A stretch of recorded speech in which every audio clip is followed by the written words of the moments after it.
Look at me, all fancy. I'm wearing a nice pirate shirt.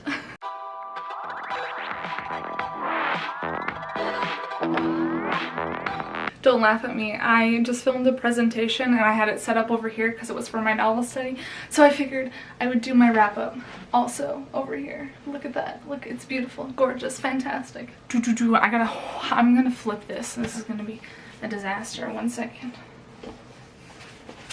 I haven't even like uploaded my presentation. Here I am going like, hey, we're gonna do our July wrap up. I mean, it's August 1st, so whatever. I just thought this was a great place to be, you know?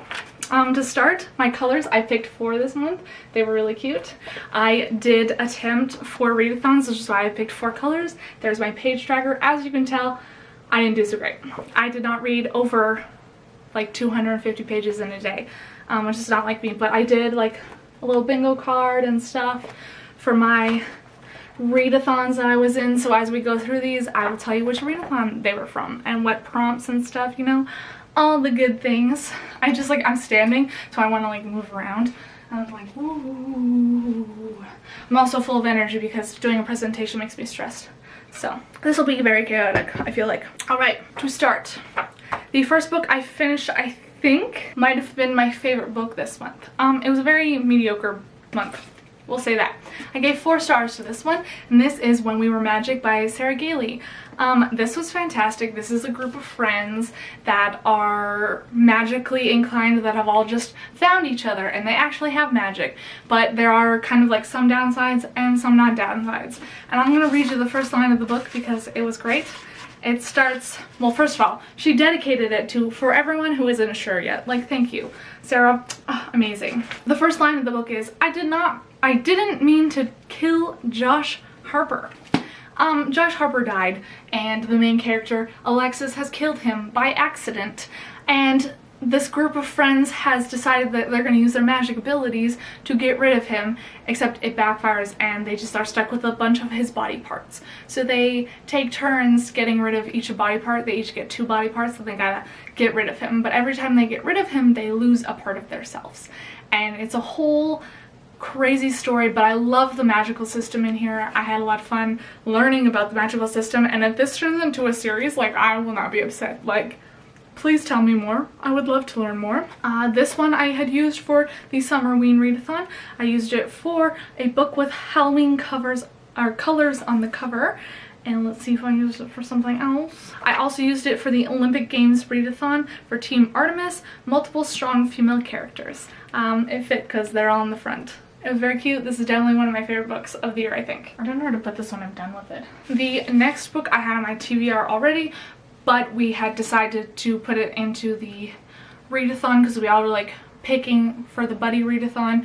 We just all picked from our own TBRs and like read each other's books, which was really cute. So this was my pick that we had read, and it is The Ravens by Morgan, oh my gosh, Cass Morgan and Daniel Page. Sorry, I was like, it says Morgan and Page on the side, but I know there's 2 authors in here, so I was a little confused for a second.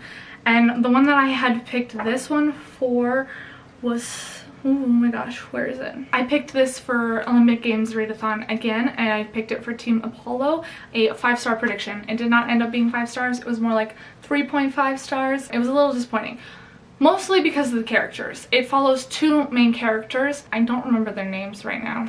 Hang on. Scarlett and Vivi. So Scarlett is the main girl. She is going to be the next leader of the Ravens and the sorority that they're in, and she is up there. She's got all the magic. She knows what she's doing. And Vivi is the new girl, the freshman that comes and steals her boyfriend, and all hell breaks loose as there's a mystery that's going on. And honestly, everybody in this book is just terrible at relationships. They're terrible at friendships, and they all really hate each other. But I did appreciate the magic. I thought it was very awesome. It was tarot card based, so I was like watching the tarot card stuff. The death card was used as death though to represent it, and I was like, you messed something up right there, because the death card does not mean death, but thank you for trying your best. The next book I also gave 4 stars to, and this one was like a lot better. It was Pet Sematary by Stephen King. This one, oh, this is my favorite Stephen King book so far. I used this one for Read a Book in the Dark for the Summerween readathon, and I also used it for Team Artemis in the Read While the Moon is Up, so I got to read this one at night. It was perfect. It worked out. It was way better than the movie, I will tell you that, because I watched the movie afterwards. The new one, not the old one. I still have to watch the old one because I liked the ending of this. The ending of this was creepy, it was spooky, it was indeterminate in the best way possible, and 10 out of 10, amazing. If you don't know what this is about a family that moves into a house that has the pet cemetery on their land, but they also have some other land that can bring people back to life. And not people, animals. It brings animals back to life. The cats, his daughter's cat dies, and the neighbor brings the cat to be brought back to life, shows him off, and then all hell breaks loose and just terror ensues, and it's great. This next book was also for the Buddy Readathon. One of my buddies picked this one, and it was These Violent Delights by Chloe Gong, and this was amazing. First of all, I had no idea what this is about, but I very much enjoyed it. I thought it was vampires, and I showed it to some other people, and they were like, oh, it's not vampires, then it's werewolves, right? No, it's not. Halfway through I was still very confused at what was happening, but it was great, so I gave it 4 stars. So since I now know what this is about, I will explain it to you. This is Shanghai in the 1920s, following 2 gangs, the Scarlet Gang and the White Flower Gang. There's Roma and Juliet, each heirs to their collective gang, and they fell in love a long time ago, but since then Juliet has been gone and now she is back, and now that she's back there is a monster eating people, but they don't really believe it. They don't really know what's going on until they find little insects in people's hair that are making them tear out their own throats, and they go to investigate together. It's very cute. The romance is like very much on the back burner, which I loved, and the fantasy was something new that I have never read before, which I very much appreciated. It's really good, and I am very much looking forward to the next book because there's a new one coming out. The next book I read was The Starless Sea by Erin Morgenstern. She is the author of The Night Circus, so I knew I was going to have to think really hard when I read this one to understand what was going on because it jumps around a lot. It's just her style, and I loved that about it. I used this for... what did I use it for? The Myth Take Readathon for the Path or Pantheon.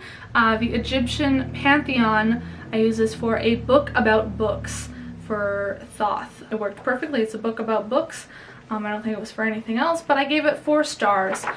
It took me like a lot of the book to get into this, to understand what was happening, and I knew that going in, so I kind of had like low expectations for the beginning, but I loved the Starless Sea, like the area that is called the Starless Sea, when they go into the library and there's just like a whole other world underneath there, and the ocean of honey and the characters that they meet. I think my favorite characters, it wasn't the main one, it was, oh my gosh, I can't remember their names. Edward, I think is one. The guy who's missing, and then the lady pirate from the map maker. They were like great. I love them. I love their story. I thought it was really cute and weirdly romantic. But I thought there was going to be more of like Zachary finding his life in pages of books, because that's what I was told. There was a lot more of him finding his life in pages of books, and there really was like 2 or 3 books. So, but it was good. If you want something that's like a mystery the whole time you're reading it, it's very nice. The next book I read, I gave 2 stars. I read this one, I'll tell you what it was for first. For the Path of the Underworld, I used it for Osiris because I had 2 Osirises. I needed 2 green covers, so I used this one as the first one because it's green and it's a cute cover, and I will be keeping the book, but I was bored the whole time, so I gave it 2 stars. The only part that I really liked about it was like the last half, I think, the last little bit, but it is A Strange Case of Dr. Jekyll and Mr. Hyde by Robert Louis Stevenson. I did like Dr. Jekyll talking about what happened. Everything up until that point I was like, I don't know what's happening, otherwise I would have given a 1 star. But it is really tiny and I read it in like no time at all, like an hour. So not complaining about that, but that's how I feel. I just don't like classics. Most of us know that already. But hey, I still try, okay? And the, what is it, number of book should I read? The 9th book Oh wait, I missed one in there. I read an audiobook that I forgot about because I don't have a physical copy, so I wasn't really thinking about it. It was for Team Apollo in the Olympic Games readathon. Listened to an audiobook, so obviously. And that one was Fire Touched by Patricia Briggs. I gave this one 4 stars. It was awesome. I love the lore. I love how slowly this story moves, even though they're doing like a new thing every time. It feels like the characters' lives are moving slowly. Like, it's not fast, and I love that. And I literally cannot wait till like the next book. Okay, and then the 9th and final book I read was The Brief Wondrous Life of Oscar Wilde, and I did a whole presentation on this, so I don't want to talk about it much. I literally had to like annotate a whole page, which you're like, oh, you had to annotate a whole page, but like look how many like tabs there are. I couldn't choose a page to annotate, but this was amazing. Okay, so there's multiple point of views, Oscar being kind of one of them, but he's not the narrator. The narrator's name is Junior. You find that out later, but it follows Oscar in his discovery of the family curse and everybody just kind of talking about it, and it kind of goes back to his mother and how the curse affected her, and then it goes back to her father and how the curse affected him and how he got the curse in the first place. There's a lot of Dominican history in this book included, because it starts in the 1940s when Oscar's grandfather is a doctor, and under the rule of Trujillo, I'm pretty sure I did not say that right, but there are a lot of footnotes in here that explain the lore and history of the Dominican, as well as like following characters who are living in that time period, and I loved it. This was so good. Poor little Oscar is a little nerd who is depressed in the 80s, and he thinks he can break the curse, and I love him for that, and I really, really love this book. And I 10 out of 10 recommend it. I gave it 5 stars. I couldn't put it down at points. Well, I wanted to put it down because I knew as soon as I finished the book I would have to film my presentation and dress up like I did. But I loved it and appreciated it, and I definitely recommend this to everybody because it was amazing. I even tweeted about it because I thought it was great. But that was my July wrap up. Sorry it's really fast. I have a lot of energy. I'm going. I gotta hand in my presentation. But thank you so much for watching. I hope you all have a great day. This is honestly probably my favorite book. That and When We Were Magic. So, what was your favorite book in July? Please let me know. I will see you all guys. I will see you all in the next video. Thank you for watching. Bye!